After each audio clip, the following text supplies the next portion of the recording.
안녕하세요. 혹시 우리가 매일 타는 그 열차 안에요, 우리 눈에는 보이지 않지만 우리를 지켜주는 아주 똑똑한 수호자가 있다는 거 혹시 알고 계셨어요?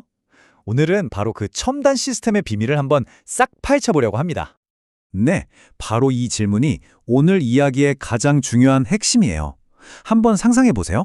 수백 톤짜리 쇳덩어리가 시속 수백 킬로미터로 달리는데 이게 어떻게 스스로 사고를 막을 수 있을까요? 그 해답의 한가운데에 바로 자동 열차 보호 장치라는 게 있습니다. 자, 그럼 가장 근본적인 문제부터 한번 짚고 넘어가 볼까요? 생각해보면 정말 어마어마하게 무겁고 또 빠른 이 열차의 운행이 오직 단 한 명의 기관사 손에 달려있다는 거잖아요. 바로 이 지점에서 기술이 필요했던 겁니다. 기관사의 판단을 보완해주고 또 지원해줄 그런 기술이요. 맞아요. 아무리 베테랑 기관사라고 해도 정말 찰나의 순간에 실수를 할 수가 있거든요. 신호를 잠깐 잘못 본다거나 순간적으로 속도를 확 넘겨버린다거나 하는 식으로요. 그래서 이 모든 첨단 안전 시스템들은요, 아주 중요한 전제를 깔고 시작합니다. 바로 인적 오류는 언젠가 반드시 일어난다는 거죠. 자, 바로 여기서부터 기술의 엄청난 진화가 시작됩니다. 열차를 단순히 제어하는 수준에서 이제는 아예 보호하는 단계로 넘어가는 건데요. 이건 그냥 기술이 좋아진 게 아니라 안전에 대한 생각, 그 패러다임 자체가 완전히 바뀌는 정말 큰 도약이었어요. 그 결정적인 차이가 뭔지 지금부터 한번 보시죠.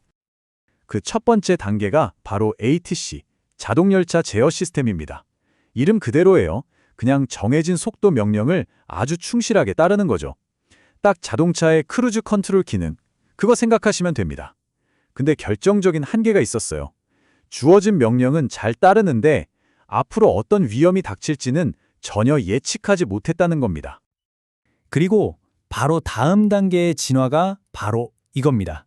자동열차 보호, ATP. 이 둘의 차이가 정말 극명하죠. ATC가 그냥 속도를 제어만 했다면 ATP는 한 발 더 나아가서 위험을 예측하고 열차를 보호합니다. 이걸 자동차에 비유하면 그냥 정속 주행하는 크루즈 컨트롤에서 위험하면 자기가 알아서 멈추는 자동 긴급 제동 시스템으로 진화한 거나 마찬가지예요. 이건 단순한 기능 개선이 아니에요. 안전에 대한 철학 자체가 완전히 바뀐 거죠. 네, 바로 이 문장, 명령과 보호의 차이. 이게 바로 ATC에서 ATP로 넘어가는 그 개념적인 도약을 정말 완벽하게 보여주는 말입니다. 열차는 이제 더 이상 시키는 대로만 움직이는 수동적인 존재가 아니라 스스로를 지킬 줄 아는 능동적인 보호자가 된 겁니다. 자, 그렇다면 이 똑똑한 수호자, 이 ATP의 진행은 대체 어떤 원리로 돌아가는 걸까요? 핵심적인 원리가 두 가지가 있는데 그 첫 번째부터 한번 살펴보겠습니다. 바로 fail-safe라는 원칙입니다. 이름 참 직관적이죠? 말 그대로 실패해도 안전하다. 그러니까 시스템 입장에서 뭔가 정보가 들어왔는데 이게 조금이라도 의심스럽다, 확실하지 않다. 그러면 무리해서 달리는 게 아니라 무조건 가장 안전한 선택, 바로 정지를 택하는 겁니다. 이게 바로 시스템에 깔려있는 최후의 그리고 최강의 안전망인 셈이죠. 이 표를 보시면 훨씬 더 와닿으실 거예요. 예를 들어서 신호 데이터가 갑자기 뚝 끊겼다거나 속도 센서 두 개의 값이 서로 다르게 나온다거나 아니면 컴퓨터 자체에 에러가 떴다거나 이렇게 시스템이 100% 확신할 수 없는 모든 상황에서 ATP의 반응은 딱 하나입니다. 무조건 비상제동. 망설임이 없어요. 그냥 바로 세우는 겁니다. 자, 그럼 ATP 진행의 두 번째 핵심 원리를 알아볼까요? 이건 정말 대단한 건데요. 바로 한 발 앞서서 생각하고 완벽한 정지를 미리 계획하는 능력입니다. 이게 진짜 똑똑한 지점이에요.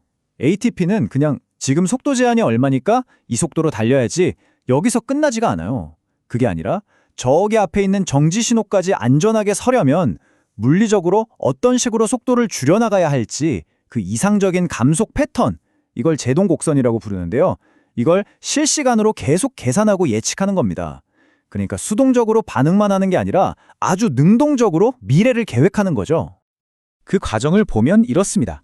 일단 선로에 있는 장치에서 저기까지 멈춰야 해 하는 목표점 정보를 받아요.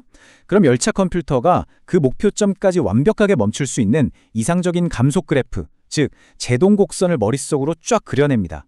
그리고는 계속 감시하는 거죠. 실제 우리 열차 속도가 자기가 그려놓은 그 가상의 안전선을 혹시라도 넘어가려고 하면 바로 그 순간 개입해서 브레이크를 확 걸어버리는 겁니다. 와, 정말 시스템 뒤에 숨어 있는 지능이 대단하지 않나요? 그리고 더 놀라운 건 뭔지 아세요? 이 복잡해 보이는 계산의 핵심에 사실 우리가 고등학교 물리 시간에 다들 한 번쯤 봤을 법한 바로 그 공식이 숨어 있다는 겁니다. 네, 바로 V제곱은 EAS, 속도, 가속도, 거리의 관계를 나타내는 이 공식을 이용해서 열차 컴퓨터가 정확한 제동거리를 실시간으로 착착 계산해내는 거죠. 신기하죠? 자, 그럼 이 ATP라는 기술이 전체 철도 안전의 역사에서 봤을 때 어느 정도 위치에 있는 걸까요? 그 큰 그림을 한번 같이 보시죠. 이 타임라인을 보시면 기술의 발전이 한눈에 쫙 들어오죠. 모든 건 아주 단순하게 위험해! 하고 경고만 해주던 ATS에서 시작했어요. 그 다음 단계가 속도를 제어해주는 ATC였고요. 그리고 마침내 오늘 우리가 계속 이야기한 위험을 미리 예측해서 열차를 보호하는 ATP가 등장한 겁니다. 그리고 바로 이 ATP가 있었기 때문에 지금의 실시간 통신 기반 시스템, 즉 CBTC로 넘어갈 수 있는 아주 결정적인 다리가 놓인 셈이죠. 그리고 이 열차를 보호한다는 생각은요, 이제 어느 한 나라만의 기술이 아닙니다. 보시는 것처럼 유럽의 ETCS, 일본의 DSATC, 그리고 당연히 우리나라의 KTCS까지 전 세계의 주요 철도 시스템이 모두 채택하고 있는 말 그대로 글로벌 표준이 된 거예요. 그만큼 이 보호라는 철학이 얼마나 중요한지가 전 세계적으로 입증됐다는 뜻이겠죠. 자, 그럼 이제 오늘 이야기 나눈 이 모든 개념들을 하나로 모아서 마지막 결론을 한번 내려보겠습니다. 맞습니다. 우리는 보통 열차 기술이라고 하면 어떻게 더 빨리 달리게 할까를 생각하잖아요. 그런데 ATP의 지능은요, 놀랍게도 그 정반대를 향해 있어요. 더 빨리가 아니라 어떻게 하면 더 안전하게, 더 완벽하게 멈출 수 있는가에 모든 기술이 집중되어 있는 겁니다. 왜냐하면 언제든 멈출 수 있다는 그 확신이야말로 가장 강력하고 궁극적인 안전장치니까요. 오늘 이야기의 모든 것을 딱 한 문장으로 압축한 말이죠. 철도의 안전은 정지에서 완성된다. 빠르게 달리는 능력보다 정말 필요할 때 완벽하게 멈출 수 있는 그 능력이 안전의 핵심이라는 것. 어쩌면 이건 단순히 철도에만 해당되는 얘기는 아닐 겁니다. 우리가 만들어내는 수많은 기술들이 결국 어디를 향해야 하는지 아주 깊은 질문을 던지고 있는 것 같네요.